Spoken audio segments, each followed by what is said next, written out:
Ni hao, bom dia, boa tarde, boa noite.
Boa noite, meus queridos. Minhas queridas, na realidade, né?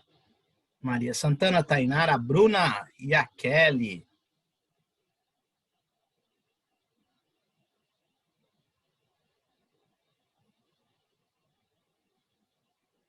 Gente, só vou dar mais um minuto e a gente já vai começar, tá?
Gente, já deu, vamos lá. Primeiro de tudo, boa noite para vocês, né? O pessoal vai chegando, tal, a gente vai se organizando. Eu quero passar para vocês um videozinho que eu achei super legal sobre o varejo na China. Tá? Eu achei super show e eu gostaria de passar para vocês, já que a aula é de varejo, né? E a China está aí, está batendo na porta, e o contexto, né, a gente tem que aprender sempre aí com o pessoal. É um rapaz da Forbes que ele fez o vídeo. Forbes é aquele cara, aquela revista que classifica os mais ricos do mundo, né? Então, basicamente, ele vai falar um pouquinho sobre varejo. Depois, quando acabar, a gente volta a conversar sobre esse vídeo, tá bom? Só para avisá-las.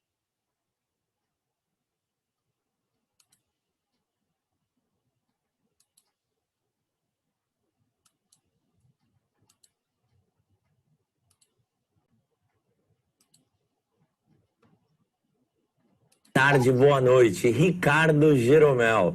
Eu sou colunista da Forbes dos Estados Unidos desde 2011, cubro os bilionários. A minha primeira experiência na China foi em Hong Kong em 2009. Eu morei lá, era trader de commodities agrícolas. Em 2011, eu morei em Pequim. Comecei uma empresa que trazia jogadores, árbitros, médicos da China para o Brasil, fazerem um período de experiência, de treinamento e voltar para a China. E aí eu estava morando no Vale do Silício, eu tinha um time de futebol lá, o São Francisco Deltas, que foi campeão nacional. Só que o time acabou fechando as portas, porque a liga faliu. E todo mundo no Vale do Silício só falava de China, que a China era uma superpotência inovadora. E a minha resposta para eles era: o que vocês estão fumando? Que eu morei na China, a China inovadora, a China é uma grande copiadora, o que é isso? Eu era um completo ignorante, estudei no Colégio Sion em São Paulo e não entendo por que só teve uma coisa que eu aprendi sobre a China, que foi sobre a Guerra do Ópio com viés britânico. Então, eu mudei para a China para descobrir o que é essa China superpotência inovadora. Eu sou sócio da Starse, mais de 200 brasileiros já vieram em programas executivos comigo para descobrir essa nova China inovadora, entre eles o Fred Trajano, CEO da Magazine Luiza, o Arthur, presidente da Boticário, Vitor Leal, fundador do supermercado Saint Marché. Então, em algumas áreas como fintech, varejo, a China é indiscutivelmente a líder mundial. Você quer saber o futuro do varejo e do mercado financeiro, vá à China. Então, eu estou aqui hoje para falarmos um pouco disso. Mas antes de falarmos de China, eu preciso fazer um disclaimer que as discussões no Ocidente tendem a ser muito superficiais em relação à China. Somos muito ignorantes. E eu vejo que em grandes discussões em relação à China, termina-se na questão da escala, do tamanho. Que sim, tudo que for se discutir em relação à China, temos que levar em consideração. Afinal, são 1,4 bilhões de pessoas, 20% da população mundial, e 800 milhões de pessoas já estão online. 800 milhões é a população inteirinha dos Estados Unidos, do Brasil e da Indonésia. As 3 maiores populações do mundo, depois de China e Índia. Então, é muita gente. Outro dado para ter o tamanho dessa escala é: você já ouviu falar da cidade de Chongqing? Chongqing tem uma economia simplesmente maior que a economia do Chile. Você já ouviu falar da cidade de Qingdao? Qingdao tem a famosa cerveja da China, a PGO.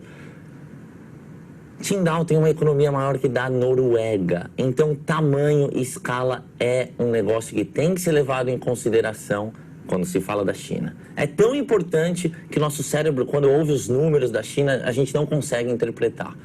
Então, 800 milhões de pessoas na internet, é muito, é pouco?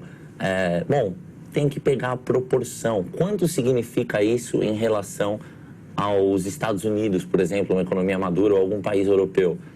Pega essa proporção e compara para ver se faz sentido ou não. Então, falando dos unicórnios, a China tem mais de 160 unicórnios. É muito pouco isso. Como você faz para ter um parâmetro? Vamos comparar com o Brasil. O Brasil tem, dependendo de quem está falando, ou dependendo da valuation, dependendo de quando você está assistindo isso, vamos falar que o Brasil tenha 5 unicórnios. Unicórnio é a empresa de capital fechado com valor de mais de $1 bilhão.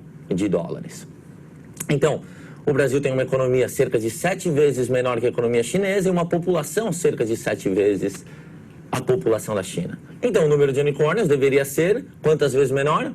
7. Porém, 160 dividido por 5 dá 32. Então, ou a China tem unicórnio de mais ou unicórnio de menos. Então, lembra dessa regrinha de 3 básica quando for discutir a China. E uma provocação, dos mais de 160 unicórnios chineses, quantos você conhece? Se alguém estiver assistindo, conhecer mais de 10%, mais de 15%, entre em contato comigo que eu quero te conhecer. Não conheço nenhum brasileiro que não mora na China que conheça.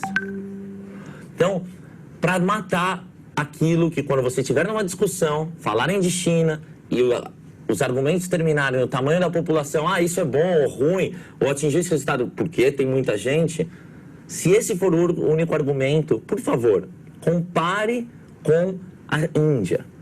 Compare o PIB per capita da China com a Índia. No começo da década de 90, a China não era pobre, era miserável. E também era a Índia. E vê o que aconteceu com cada um deles. Também na questão tecnológica e de inovação. Isso vai matar. Então lembre-se. Número 1, escala, tamanho, essencial. Número 2, velocidade. A velocidade com a qual as coisas acontecem na China é uma coisa que o Ocidente não consegue processar. Então veja aí essa imagem do skyline de Shanghai, a cidade onde eu moro. Que maravilhosa, né? O ano que eu nasci, em 87, simplesmente não tinha nada. Nesse skyline que você está vendo, não tinha nada. Em 30 anos, os caras construíram isso. Isso me dá bastante esperança com o futuro do nosso Brasil e da nossa humanidade. Então, a economia americana demorou 117 anos para crescer o PIB 36 vezes. A economia chinesa só demorou 30 anos. A velocidade com a qual as coisas acontecem na China é sem precedentes na história da humanidade. No assunto dos unicórnios, nos Estados Unidos, demora-se 7 anos da data de fundação de uma empresa para atingir o status de unicórnio. Na China, em média, são apenas 4. Nos Estados Unidos, menos de 10%, cerca de 9% dos unicórnios atingiram uma valuation de $1 bilhão em menos de 2 anos da fundação da empresa, da startup. Na China, foram cerca de 50%, aproximadamente 46% de todos os unicórnios atingiram essa valuation em menos de 2 anos. Eu vou pôr na imagem aí um mapa. Eu vou pôr na tela um mapa com o metrô do Rio de Janeiro em 93 e de Xangai não tinha metrô em 93. E o Rio de Janeiro, segunda maior cidade do Brasil, essa cidade que eu amo, maravilhosa. Estou aqui nos estúdios da PUC. 20 anos depois, veja a evolução do metrô no Rio e a evolução do metrô em Xangai. Isso é até meio clichê para quem fala de infraestrutura e velocidade na China. Eu sempre brinco, quem vem me visitar, fecha o olho e coloca o dedo no mapa de Xangai. Você vai encontrar uma estação de metrô muito próxima. Então, na China, quando falamos de inovação, tecnologia, a norma é 996. 9 da manhã às 9 da noite, 6 dias por semana. É assim que o pessoal trabalha, essa é a norma. Então, a China, em 2000, no ano de 2000, no começo desse século, só 2% das 500 maiores empresas do mundo eram da China. Em 2017, já são 22%. Hoje, a China já é a segunda maior economia do planeta e nos próximos 2 anos, 35% do crescimento estimado do mundo inteiro virá da China. Então, no último ano, foi o ano que a China menos cresceu, a China cresceu 6,6%. A segunda maior economia do mundo, crescendo 6,6%. Quando eu falo que a China está diminuindo. Bom, e quando eu falo isso com o Ocidente, o pessoal me fala, nossa, Jeromel, como a China cresceu exponencialmente nesses últimos anos, que velocidade. E quando eu falo isso com os chineses que são muito nacionalistas, me respondem, estamos voltando para o lugar de onde sempre pertencemos, sempre fomos uma das 3 maiores nações do mundo, se não a maior na história da humanidade. O que aconteceu foi em 1839, quando teve a primeira guerra do ópio, começou o nosso século da humilhação. Então, a China não viveu a primeira revolução industrial. Então, eu vou jogar na tela aí uma imagem com o PIB da história da humanidade desde o nascimento de Cristo.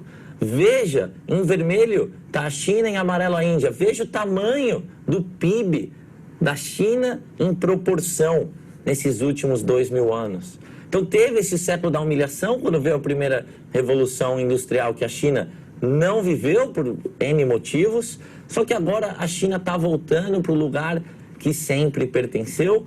Os economistas têm um consenso que a China vai passar os Estados Unidos, é só uma questão de tempo e será, de novo, a maior economia do mundo. Então, não tem como querer começar a discutir a China sem entender 5 pessoas. A primeira, Confúcio. Confúcio viveu mais ou menos ali na época de Sócrates e Confúcio mudou a história da humanidade porque, de maneira bem sucinta,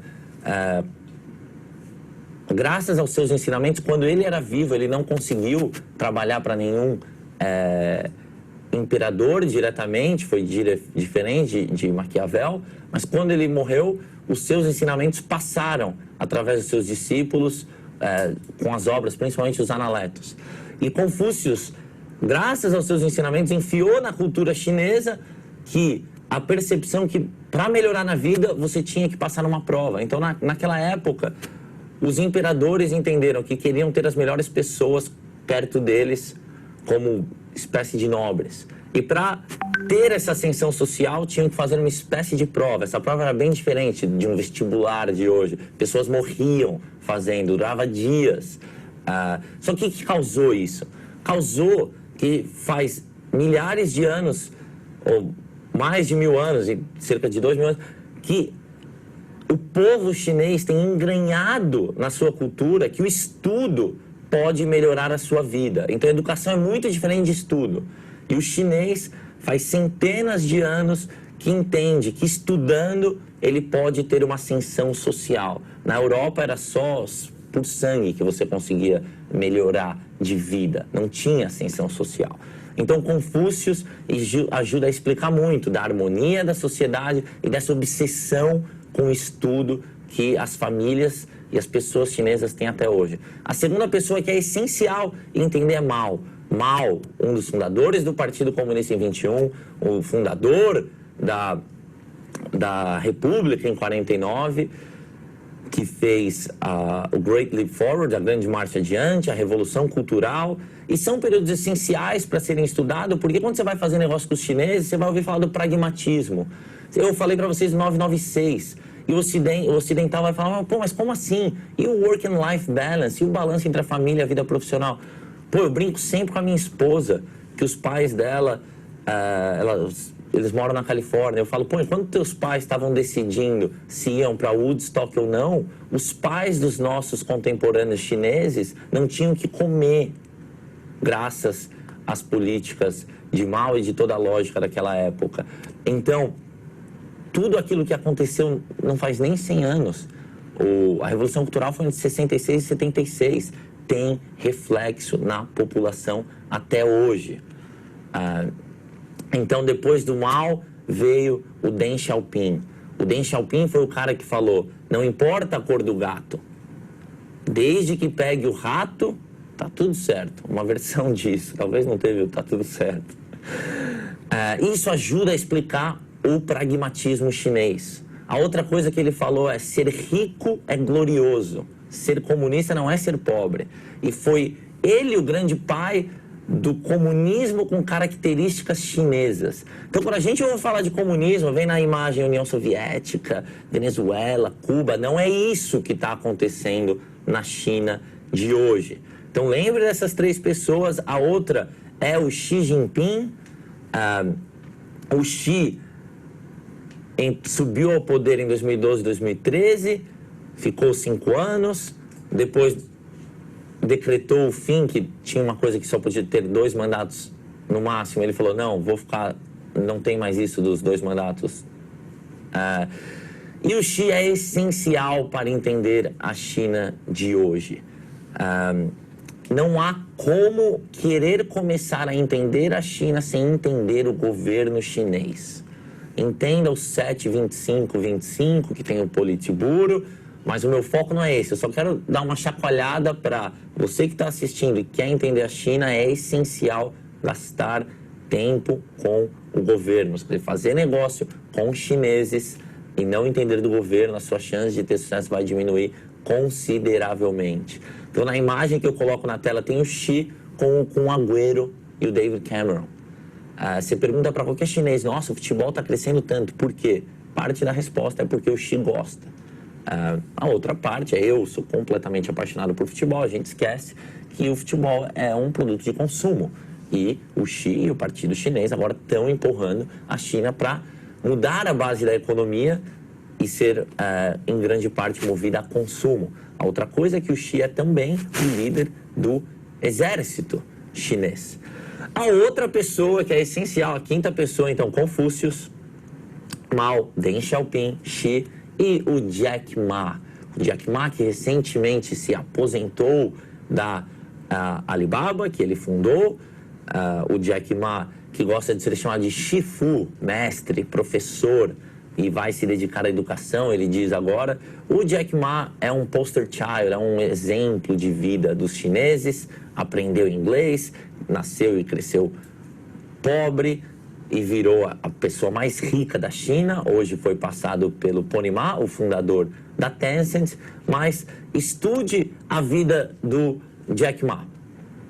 O Jack Ma foi professor de inglês, ele fala várias vezes que ele foi rejeitado por Harvard mais de 10 vezes, que 24 pessoas aplicaram para trabalhar numa rede de fast food americana, KFC, ele foi a única rejeitada. Ele fala dos fracassos dele e ele incentiva muito o empreendedorismo. E mais que isso, ele foi um dos 18 fundadores da Alibaba, que simplesmente mudou o mundo. E o Jack Ma é um figuraça, é dono de vinícola, ele faz shows para os funcionários da Alibaba todo ano. Nesses shows ele já se vestiu de Michael Jackson, ele já convidou o David Beckham, aquele ator que faz o 007, é um figura. Então, entenda o Jack Ma. Recentemente, em 2018, o governo chinês criou um prêmio para empreendedores. Ao colocar o nome do Jack Ma como recipiente de um dos prêmios, colocaram um membro do partido. Foi uma coisa extremamente polêmica na China, todos suspeitavam que ele era ou não, alguns diziam saber, mas o governo deixou claro. E que sinal passa isso para as pessoas, para os pais, para as mães, para os filhos? Olha o sucesso que ele teve. Vem aquela indagação, será que ele teria tido tanto sucesso se não fosse um membro do partido, o Partido Comunista Chinês, que tem mais de 90 milhões de membros? Então, vamos falar um pouco de inteligência artificial. Inteligência artificial, que muitos que não trabalham com isso pensam, isso aí é coisa de nerds, eu não entendo nada, isso aí é pra gente, não é pra mim. Bom, você pensa assim, lembra que uns 25 anos atrás, quem sabia mandar um e-mail era um nerd, quem sabia fazer uma planilha de Excel era um nerd, e hoje faz parte da vida de todo mundo. O governo chinês lançou um plano de desenvolvimento para a China ser a líder mundial em inteligência artificial. Em 2018, os chineses colocaram mais dinheiro em startups de inteligência artificial que qualquer outro país do mundo, inclusive os Estados Unidos. E na China, lá em Shanghai, onde eu moro, eu vou colocar na tela uma imagem para vocês aí, que é de um ponto de ônibus, onde ali passa propaganda. E eu estou andando, essa foto eu que bati, e eu perguntei para um chinês, cara, que é isso? Tá passando a foto de um cara numa moto. Então, na China, há mais de 400 milhões de câmeras em locais públicos com tecnologia de reconhecimento facial. Você passa num farol vermelho de moto, na China não usa o capacete, eu não sei direito porquê, eu vi várias explicações, não acredito em nenhuma. Não usa o capacete, então você passa num farol vermelho, você já recebe a multa em casa, número 1. Número 2, tem uma humilhação pública. Isso funciona para quem anda de moto, funciona para quem é pedestre e cruza fora da faixa ou em tempo errado. E em Shanghai, até para quem buzina em alguns lugares, a câmera já te reconhece e já manda a multa diretamente para tua casa. Então, a inteligência artificial vai fazer parte do teu dia a dia. A China vai fazer parte do teu dia a dia, dos teus filhos e dos teus netos, certamente. Outro exemplo da força do governo chinês, na teoria do capitalismo, Adam Smith descreve a mão invisível. O que é isso? Como você pode ajudar o próximo? A melhor maneira de ajudar o próximo é fazer o que é melhor para você mesmo. E aí vai ter uma mão invisível, que ao você ir atrás dos teus interesses, essa mão invisível vai ajudar o próximo. Na China, essa mão é muito visível, é vermelha, da cor do partido. Um exemplo é que a ICO, os Initial Coin Offerings, foi proibido. Outro exemplo é que o governo chinês decidiu que a China seria líder em blockchain. Então, a cidade de Hangzhou, onde a Alibaba está sediada, investiu num fundo de mais de $1 bilhão. A cidade de Nanjing criou um fundo de mais de $1,5 bilhão só focados em blockchain. Então, o empresariado chinês olha as diretrizes do governo e segue. Quer fazer negócio com a China, estude os planos quinquenais. E quando eu falo que a China já é uma superpotência inovadora, não é a opinião aqui do Ricardo Jeromel, é um consenso mundial. Está aí a capa da The Economist, capa da Wired Magazine, dizendo como a China se tornou uma potência dominante, uma superpotência dominante em tecnologia, e a outra falando a batalha pela supremacia digital entre Estados Unidos e China. Nos números de unicórnio, em 2017, 41% dos unicórnios vieram dos Estados Unidos, 36% vieram da China. Isso quer dizer que cerca de 75% de todos os unicórnios do planeta estão em 2 países. E mais impressionante que isso, veja o crescimento dos números de unicórnios em 5 anos da China, em 2013 até 2017. É velocidade avassaladora, é velocidade chinesa. Das 20 maiores empresas de tecnologia do mundo, 11 são americanas e 9 são chinesas. Se você ainda tem alguma dúvida, tem muita inovação legal acontecendo em Israel, Portugal, Finlândia, Japão, Coreia do Sul, no Brasil, muito bacana, mas as grandes líderes mundiais são Estados Unidos e China, é um consenso.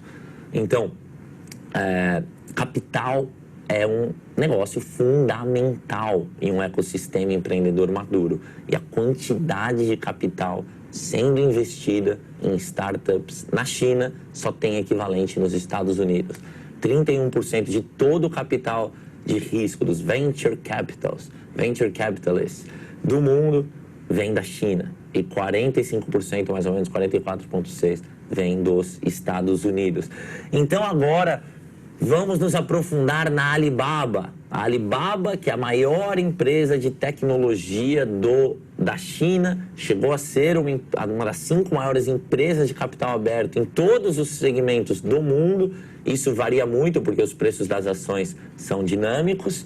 Então a Alibaba foi fundada em 99 pelo Jack Ma e ele dizia que a empresa teria que durar no mínimo 102 anos. Por quê?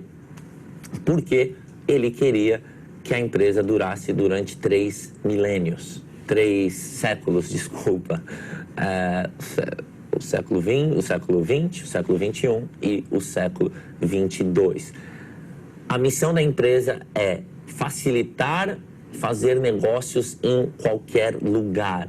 E a visão, presta atenção nessas palavras, é construir a infraestrutura do comércio. Construir infraestrutura, comércio.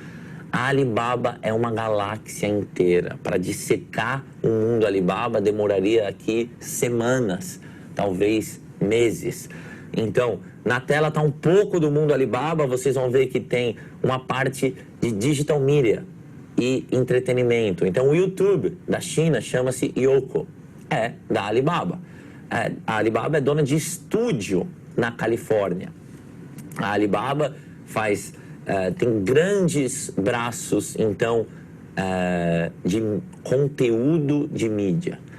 Mas o core da Alibaba é comércio. Então, aqui no Brasil nós conhecemos muito a AliExpress, que mesmo sem ter time no Brasil ainda, já é um dos 30 sites mais visitados. A AliExpress é quando você compra aqui no Brasil, o produto vem lá da China e chega aqui para você. O que eu destaco aí na tela é o Tmall Global. O Tmall Global é uma plataforma da China, da Alibaba, que convida marcas internacionais para vender na China. Então a China em breve terá centenas de milhões de pessoas na classe média com disposable income, com renda extra, dinheiro para gastar. Quando você pensa na China, você pensa só em importar ou você pensa em vender lá para os chineses? Então a plataforma Alibaba tem o Tmall, que geralmente é C2C, de negócio para negócio, e aí o Tmall Global, marcas internacionais vendendo no mercado chinês, o AliExpress, que é o oposto, e tem o Taobao. O Taobao, alguns definem como C2C, de consumidor para consumidor, mas é uma zona, tem negócio vendendo lá, o Taobao tem um pouco de tudo. Outras plataformas da Alibaba incluem como se fosse o Google Maps, que é super usado. Tem um negócio chamado Flig, que é um OTA, Online Travel Agency, que é uma espécie de kayak, ou Booking.com, ou Priceline, que o símbolo é um porquinho. Tem o Rema, que mudou de nome agora para o Fresh Hypo, que é os supermercados offline, online da Alibaba, que a gente vai falar um pouco mais sobre isso. Tem a Ant Financial, que é uma empresa separada do grupo Alibaba. Então, quando você compra uma ação da Alibaba, você não compra a Ant Financial, é um unicórnio que vale 150 bilhões de dólares. Tem o Cainiao, que escreve-se Cai, com C-A-I-N-I-A-O, que é a plataforma logística. Tem a Alimama, que é a parte de marketing. Então, se quer pôr lá alguma coisa para ser vendida no Tmall Global, no Taobao, no Tmall Classic, a Alibaba vai te recomendar usar a Alimama para gastar o marketing, para atrair pessoas para comprarem os teus produtos. E tem o Alibaba Cloud, que está crescendo absurdamente. Então esse foi um overview geralzão da Alibaba. Quem foi a última empresa, o último filme que ganhou o Oscar de 2019? O filme que me fez chorar, Green Book. Eu particularmente gostei muito. Algumas pessoas dizem que é muito estereótipos nesse filme. Mas a Alibaba Pictures foi uma das grandes entidades que bancaram esse filme. Então a Alibaba ganhou o prêmio de melhor filme. É impressionante o mundo Alibaba. Então essa foto que você está vendo aí, que está escrito Making Daily Life More Convenient, fazer a vida diária mais conveniente. Essa foto eu tirei dentro do headquarters, da matriz da Alibaba em Hangzhou. Veja que eles dizem que o que eles querem fazer é cortar todos os intermediários entre quem produz e a ponta final que compra. E eles dizem que ao fazer isso, eles vão diminuir o preço entre 6% e 16%. Reparem em quanto eles estão focados em crescer internacionalmente. Analise essa imagem que está na tela, espero que dê para ler os detalhes, mas pausa o vídeo e dá uma analisada boa nessa imagem que conta um pouco da estratégia da Alibaba. Você deve ter ouvido falar do dia 11/11. Já ouviu falar desse dia? É o dia dos solteiros, uma data que a Alibaba apenas vende mais do que o Brasil no ano inteiro. Em um dia, a Alibaba vende mais que o Brasil, todos os sites, em um ano inteiro. São mais de 1 bilhão de parcels, de pacotes enviados. E já eu fiz questão de destacar mais de 19 mil marcas internacionais vendendo no dia 11/11 na China. Você conhece alguma marca brasileira que já está vendendo? Conhece alguma marca que poderia estar vendendo? Então, o crescimento desse 11/11 é impressionante. Então, a Alibaba representa na China 58,2% de todas as vendas que são feitas online. A segunda maior é a JD com 16,3%. E a China, eu falei para vocês, é a líder mundial em varejo online. No mercado B2C, o Tmall é o grande líder indiscutivelmente na China. Só que quando a gente olha o varejo e olha a quantidade que é vendida online com a quantidade que é vendida offline, ainda tem muito espaço. E é aí que entra a grande revolução, uma das grandes revoluções da Alibaba, que está chacoalhando a China, está chacoalhando o mundo, está fazendo os grandes varejistas do mundo inteiro irem para a China tentar entender, porque lá começou antes. Então veja que a China, líder mundial no varejo, só cerca de 17% das vendas totais do varejo são feitas online. Isso significa que tem 83% que ainda é comprado offline. E a Alibaba está indo para cima desses 83%. Nos Estados Unidos, um mercado muito mais maduro, só 9% é vendido online. E no Brasil é entre 2% e 4%. Então fala-se muito do O2O, do online para o offline. Um clássico exemplo aqui no Ocidente é o Groupon. O Groupon, você entra lá no teu celular, no teu computador e você compra um corte de cabelo com desconto, ou uma massagem, ou uma refeição. E você vai para o mundo offline consumir isso e ter esse desconto que você garantiu online. Esse é um exemplo do O2O. Quem trabalha com varejo ouve O2O e ouve aquele barulhinho tim-tim, tim-tim da caixa registradora.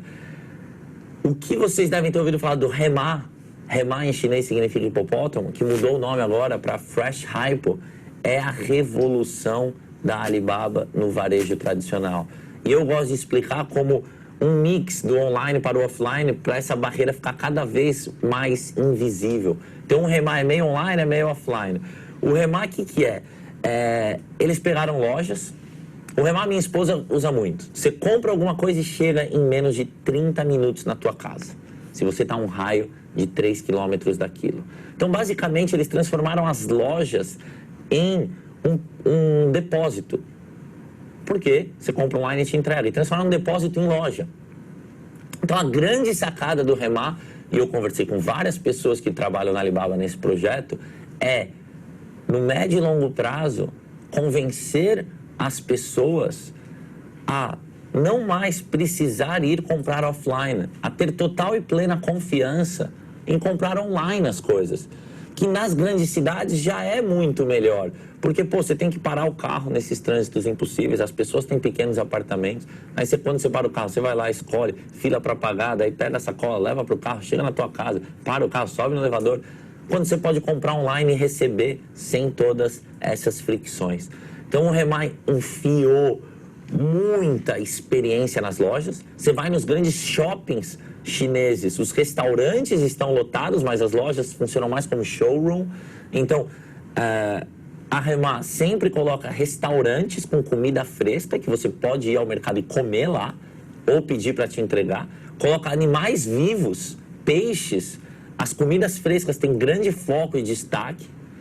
Então, e eles explicam que para cada pessoa que você vê no Hema, tem entre 2 e 5, dependendo do horário do dia, comprando online. Então, o grande foco é o seguinte, convencer a pessoa a não mais ir na loja. Então, você vai no Hema uma vez e você fala, bacana, mas eu não preciso mais vir, eu vou só comprar online. Realmente, a fruta, a verdura é mais fresca. E como que eles fazem para entregar em 30 minutos? É assim...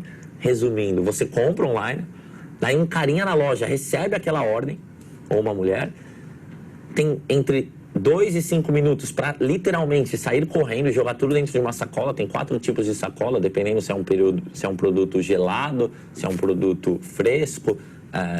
Ele pega aquela sacola e joga numa esteira que fica passando em cima da loja. Aquela esteira vai para o fundo da loja, onde tem uma série de motoqueiros, motoqueiro, que em chinês chama Kuai-Di, Kuai rápido de delivery, de entrega. Então, entrega rápida, o motoqueiro está ali, recebe aquilo, já empacota, e o motoqueiro vai. E eles têm uma plataforma que é uma espécie de Uber, onde quando tem muito pedido, cresce o preço que eles pagam por corrida para o motoqueiro. É um preço dinâmico. E isso faz com que chegue na tua casa em até 30 minutos. Então presta uma boa atenção nesse gráfico que já está meio obsoleto porque não é de 2019 Mas obsoleto é uma palavra pesada, só está um pouquinho mais ultrapassado. Mas veja a porcentagem de apparels, de sapatos, acessórios que já é comprado online na China, cerca de 30%. Daí olha para o lado a parte de eletrônicos, já é 40% que é comprado online. Daí você vai para a parte de groceries, de comida para as pessoas, enfim, só é 5%. Só que esse tipo de compra representa no orçamento das famílias chinesas 37% das compras. Então a Alibaba foi atacar isso com o Hema, porque eles acreditam que ao convencer o pessoal a comprar produtos frescos online, convenceu a galera a comprar tudo online. Então o Brasil, eu estava numa palestra ontem, hoje é meio de março, com um cara das lojas americanas que falou publicamente que só 2%, não, do Grupo Pão de Açúcar, desculpa, não das lojas americanas, é vendido online do Grupo Pão de Açúcar. Só 2%. O Grupo Pão de Açúcar vem investido em venda online faz mais de 15 anos no Brasil. Na China já é overall, né, no mercado inteiro. Eu falei para vocês o número já, é muito maior que isso, muito maior que nos Estados Unidos. E as empresas acreditam que isso vai crescer exponencialmente e a Alibaba está atacando isso. Nos Estados Unidos, a Amazon comprou a Whole Foods para atacar isso. Então, é só uma questão de tempo até acontecer no Brasil e em outros mercados. E o Jack Ma cunhou o termo novo varejo. Essa questão de comprar as coisas online não vai ser só supermercado. A Alibaba já fez uma parceria com a Ford, onde você vai... Como é comprar um carro hoje? Mudou muito de como era 10 anos atrás, 30 anos atrás, 50 anos atrás. A Alibaba está querendo mudar isso com o novo varejo. Então, hoje, na China, você já busca 3 dias de test drive online, vai lá sem falar com ninguém, pega, ou falando com uma pessoa, pega o carro, testa o carro 3 dias, devolve o carro e depois pode ter uma pessoa, ou um AI, um robô, para responder suas perguntas e te ajudar na aquisição do carro. Então, se você tem alguma dúvida que a porcentagem da economia que acontece na internet vai aumentar, eu te aconselho a reconsiderar isso. Na China já é cerca de 7% do PIB que é gerado na internet. No Brasil é só 2,4%. Isso vai crescer, eu acredito, no mundo inteiro. É uma tendência imparável. Então, adaptar o teu negócio para online. A barreira online e offline vai deixar de existir. É isso que o novo varejo, esse termo cunhado pelo Jack Ma, quer dizer. E não é só o Jack Ma que está focando nisso. A Tencent, grande rival, também lançou um negócio que eles chamam do varejo inteligente. E o JD tem o varejo sem fronteiras. E quem vai ganhar essa guerra mundial do e-commerce? É a Amazon ou é a Alibaba? Quem vai ser o grande líder mundial? Não me importa muito. O e-commerce está crescendo tanto, os dois vão continuar crescendo muito. E o jeito que tanto a Amazon quanto a Alibaba encaram o mundo é até um jeito meio arrogante. Eles se acham superiores, eles nasceram digital first, eles nasceram já como empresas digitais, eles têm os bancos de dados das suas diferentes entidades, todos consolidados, e eles sabem extrair valor de todos esses dados, dessa informação. Só coletar dado e não conseguir ganhar dinheiro, não conseguir gerar valor com esse dado, não tem valor o dado.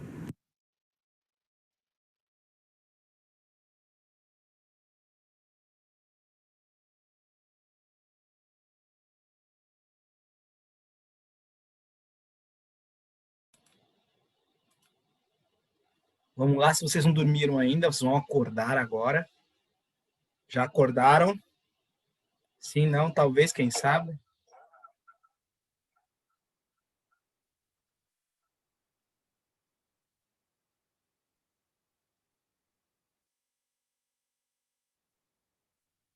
Já acordaram, pessoas? Sim, não, talvez. Se eu perguntar o nome de vocês, vocês respondem ainda, né? Estão aí presentes. Maria está presente?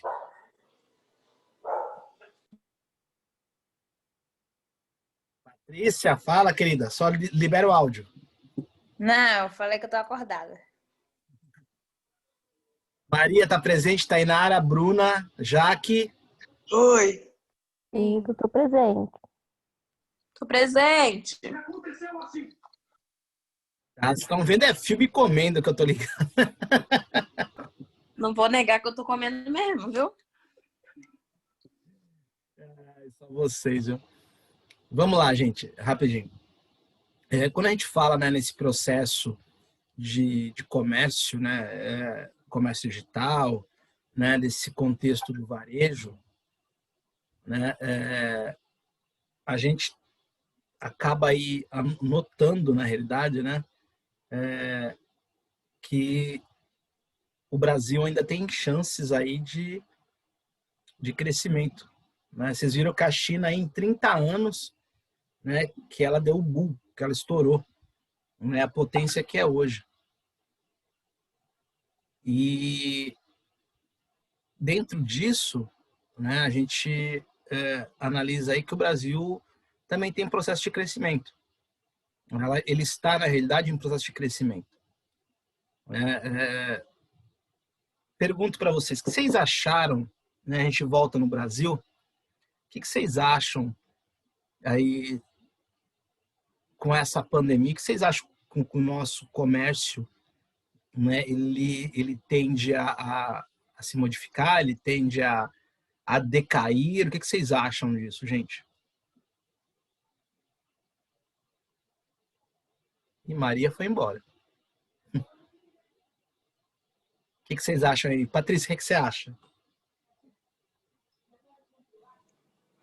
Professor, eu tô achando que agora tá tendo muita inovação. As pessoas estão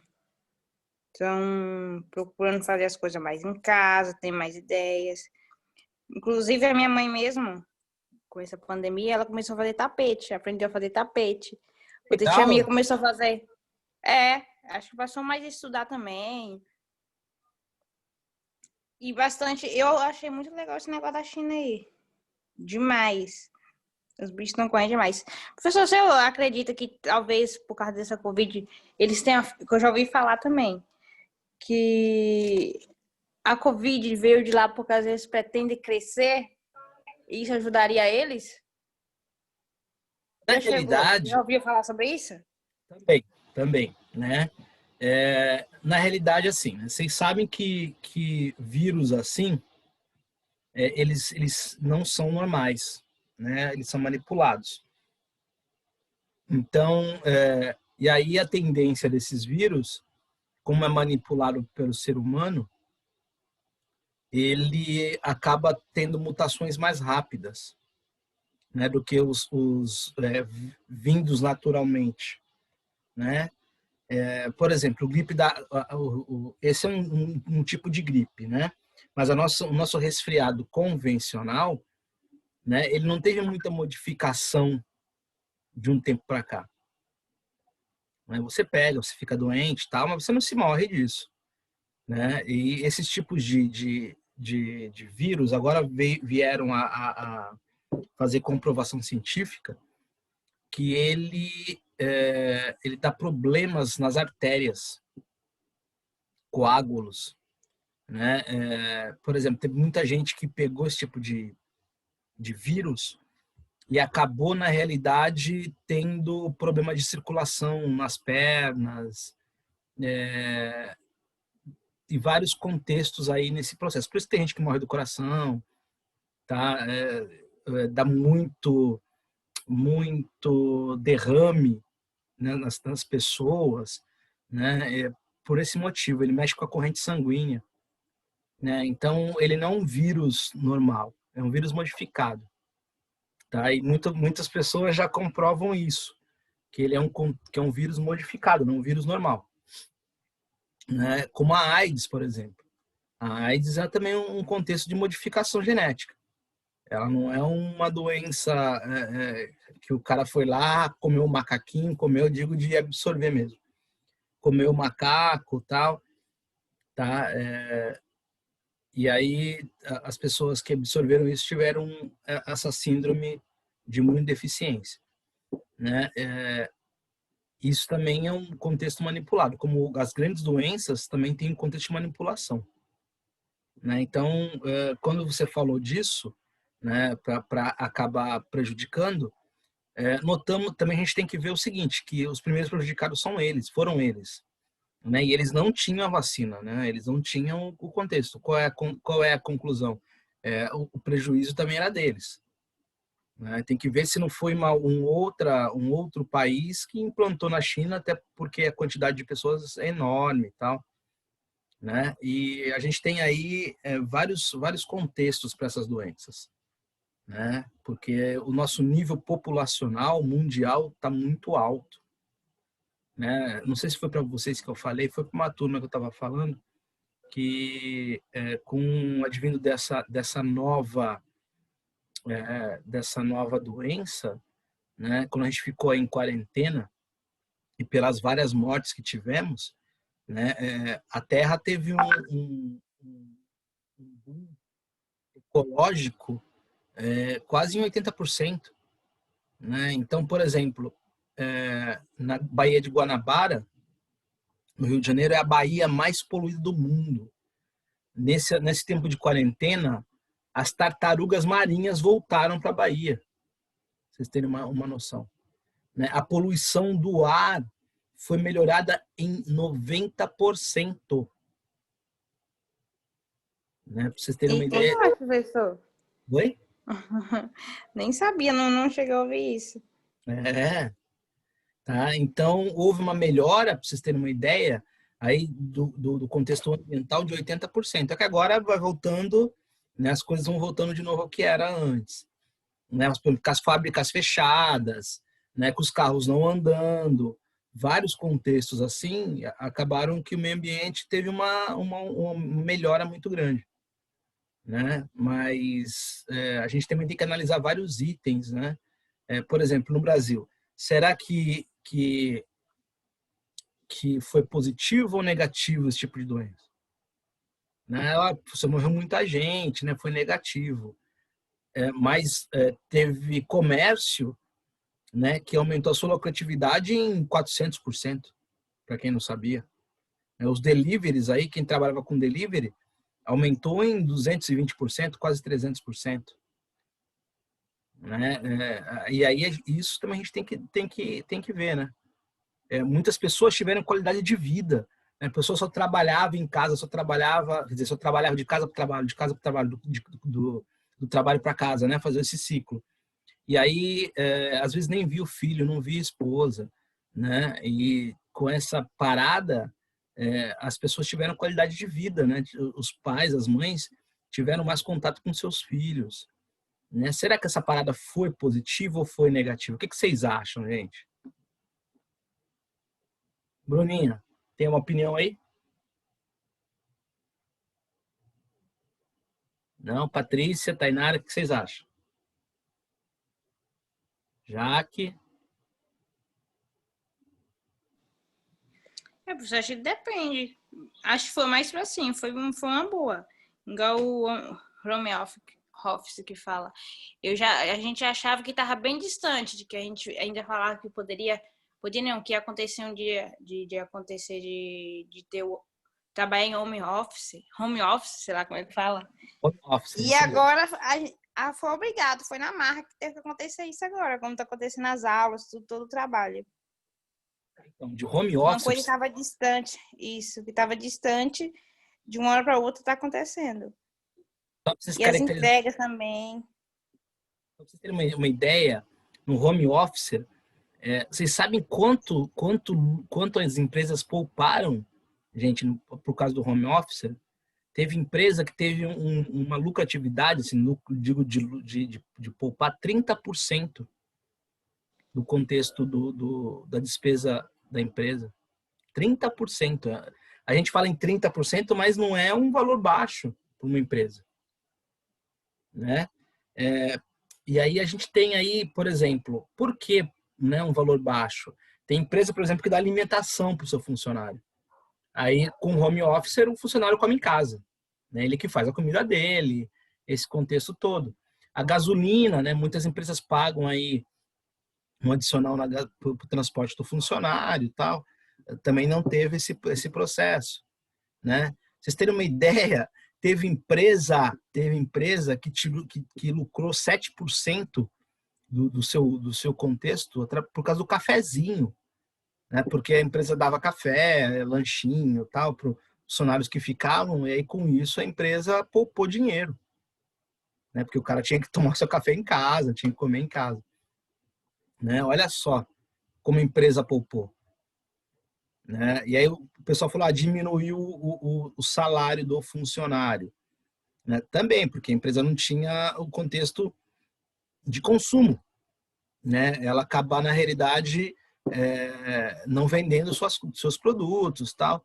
Ela teve que abaixar por esse contexto também, né? Mas o funcionário em contrapartida tinha os seus gastos, né? Às vezes o cara contava aquele dinheiro, por exemplo, tinha uma amiga que ela ganha bem, não ganha pouco, ela ganhava, acho que ela ganha em torno de 8 mil, né? E o salário dela caiu para 3.300, 3.500, bem mais da metade, né? E aí, só que ela tem contas, tinha todo um processo, né? Paga aluguel, não sei o quê. E acaba, na realidade, tendo problema com isso, né?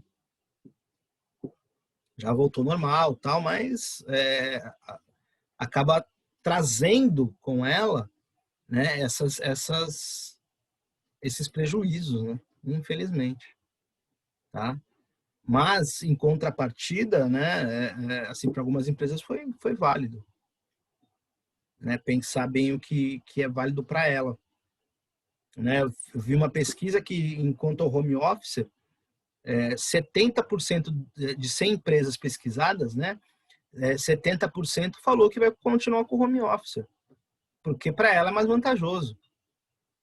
Alguém de vocês trabalha em home office? Trabalhou em home office? Patrícia, Tainara, Jaque, Bruna, alguém trabalhou? Não, professor. Não, eu continuei trabalhando normal, no mesmo lugar. Quem trabalhou aí em home office, só para vocês terem uma noção, né, além da empresa ter esses lucros, né, com poucos gastos, o funcionário também, gente. Não pensa que você trabalhando em home office trabalha menos, pelo contrário, trabalha até mais, né? Porque às vezes vou sair porque eu estou em hora de almoço, né? Então tem funcionário que faz lá sua horinha, uma horinha de almoço, né? Vai comer, depois volta, tal. Em home office não. Em home office tocou lá o teu celular, 12h10, 12h15, e o cara vai atender, tá em casa, vai atender, sabe? Não vai falar assim, pô, tô na hora do almoço, não. Vai atender, né? E aí as empresas viram, teve, por exemplo, normalmente o horário de saída é 6 horas, né? Mas você não vai bater o ponto, você está em casa, né? Tinha empresa trabalhando com funcionário até 8 horas da noite. Aí você fala, Patrícia. Onde eu trabalho mesmo, professor, que eu trabalho com faxina. Todas as cartas, todo mundo trabalhando dessa forma. E, tipo, eles começam bem cedo e ficam até mais tarde. Eu entro, quando eu chego já estão trabalhando, eu saio e ainda estão lá. Trabalhando ainda. Estão trabalhando bem mais, se for Sim, ver. sim, é bem mais mesmo. Aí você fala assim, mas você tem, tem a família, tem os filhos próximos, você não dá atenção, porque você está trabalhando. Nem tem como dar, né? Porque você está ali, né? No teu trabalho, está ali no teu processo, não tem como você dar atenção. E aí o que acontece? Tem todo esse processo, né? Você trabalha um pouco mais, né? Porque você tem que dar conta do que você está fazendo. Às vezes você está na empresa e você pessoalmente vai e faz as coisas, né? E você no home office não, você tem que esperar o retorno de outras pessoas para fazer determinada coisa. Então esse retorno demora tempo, tá? E aí cada um tem o seu tempo para fazer isso. Aí fica complicado, né? Quando a gente fala, na realidade, aí em home office, é bem complicado. É bem complicado, né? Para a empresa, assim, é vantajoso. Sinceramente, é vantajoso, porque você suga mais o funcionário. Agora, para o funcionário, preferível trabalhar na empresa. Fala, Paty, liga o som. Né? Eu faço que é muito estressante. Pro funcionário é muito estressante. Só o tempo todo ali sentado no computador. Ave Maria, é demais. Na empresa não. Na empresa tô cansado, quero esticar as pernas, vou tomar um cafezinho, volto, né? Eu tô presente, tô fazendo o meu horário ali, né? As pessoas sabem que eu tô ali. Agora na empresa, no home office não. Ninguém sabe que você tá no computador, né? Por exemplo, não agora, mas na outra turma, eu entrei, tinha acho que um rapaz, né? Eu tava com uma aula antes dessa agora. Eu tava com 15 alunos. Né? Hoje estamos em 4, 5 comigo, né? Mas eu tinha 15 alunos. E aí, nesses 15, eu estava conversando, eu fiz um trabalho e tal. E aí eu falei, olha, vocês vão formar duplas, né? Vocês conversem pelo WhatsApp e tal.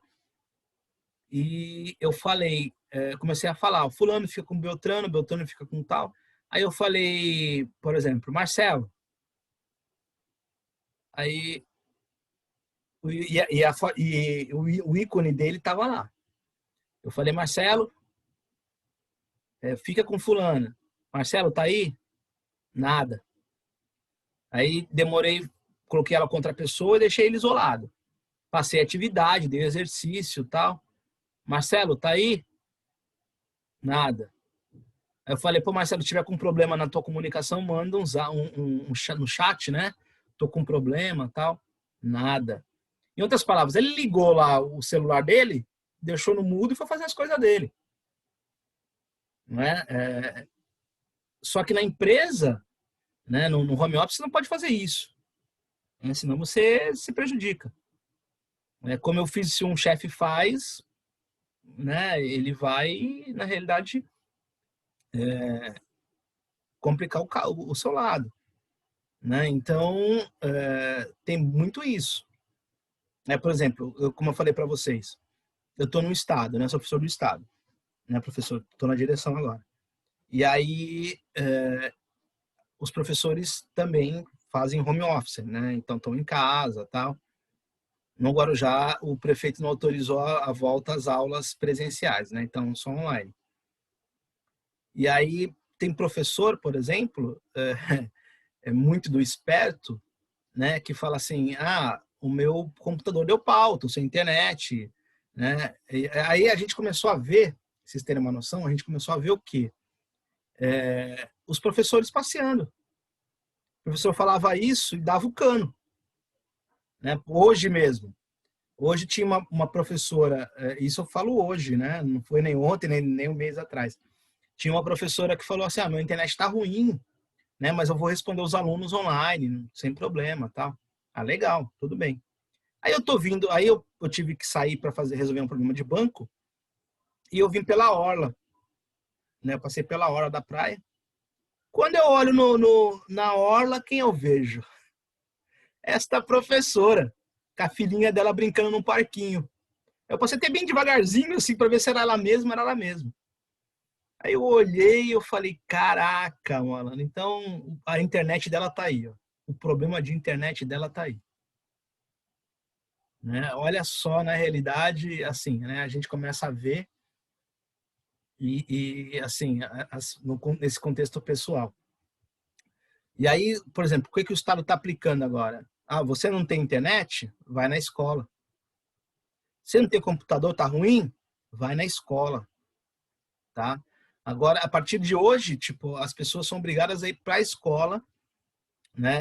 Se tiver com a internet ruim, o computador, alguma coisa, para fazer as aulas na escola.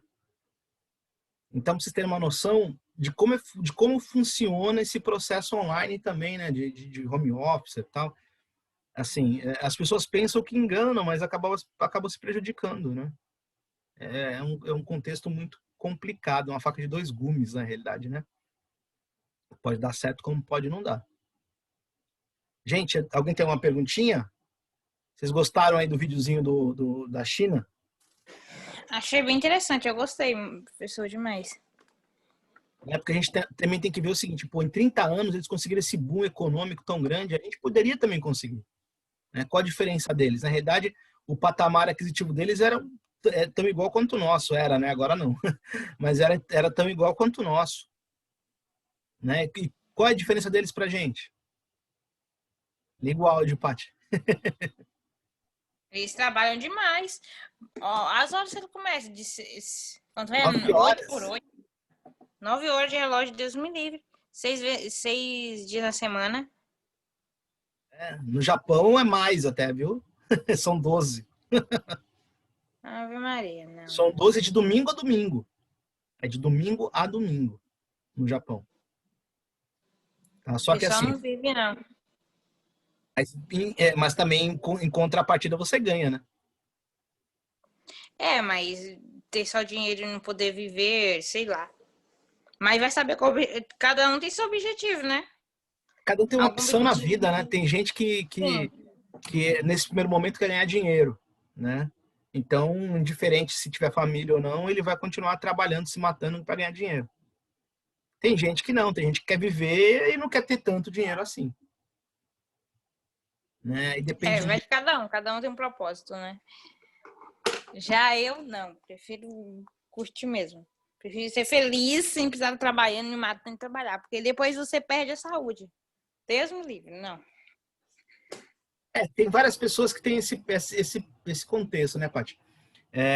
Você prefere ganhar dinheiro e curtir esse dinheiro mais tarde, ou você prefere não ter o dinheiro agora e também não ter o dinheiro mais tarde, né? Também tem esse contexto. Eu tô nessa, professor. Não tem agora nem mais tarde. A gente também tem que pensar nisso. Tem esse contexto. Gente, eu vou deixar vocês em paz, que eu acho que eu já falei muito também, né, nesse processo.